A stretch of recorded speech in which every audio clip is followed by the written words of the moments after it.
Metal Gear Solid Delta Snake Eater PC requirements revealed.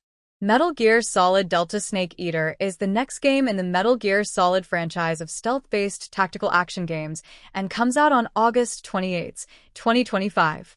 The remake of Metal Gear Solid 3, Snake Eater features the fictional Special Forces operative Jack or Naked Snake, a former Green Beret as the protagonist.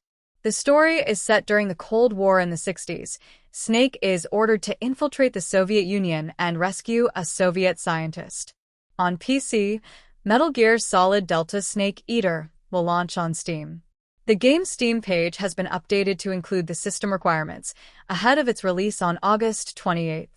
The system requirements for Metal Gear Solid Delta Snake Eater have been revealed. Konami recommends an RTX 3080 GPU for the best settings. PC players will also need 100 GB of free space and ideally an SSD.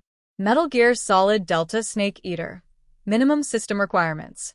To run Metal Gear Solid Delta Snake Eater successfully on your PC, the minimum requirements are an Intel i5-8600 or AMD Ryzen 5 3600 processor, Windows 10 or Windows 11 operating system, 64-bit OS required, 16 GB RAM, NVIDIA GeForce RTX 2060 Super, 8 GB graphics card, DirectX version 12 and 100 GB available space.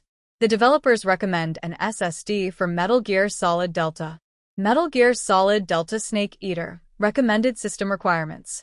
The recommended system requirements for Metal Gear Solid Delta Snake Eater are an Intel i7-8700K or AMD Ryzen 5 3600 processor, Windows 10 or Windows 11 operating system, 64-bit OS required, 16 GB RAM, NVIDIA GeForce RTX 3080 graphics card, DirectX version 12 and 100 GB available storage. Notably, it requires a RTX 2060 Super GPU as a minimum. These were launched by NVIDIA in 2019, meaning you'll need a fairly up-to-date rig to play as intended.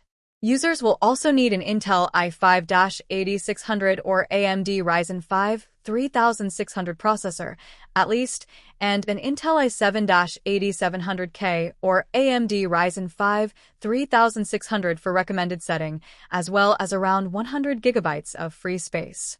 Konami also highly recommends using an SSD for the best overall performance, which isn't too surprising nowadays with graphically intensive games.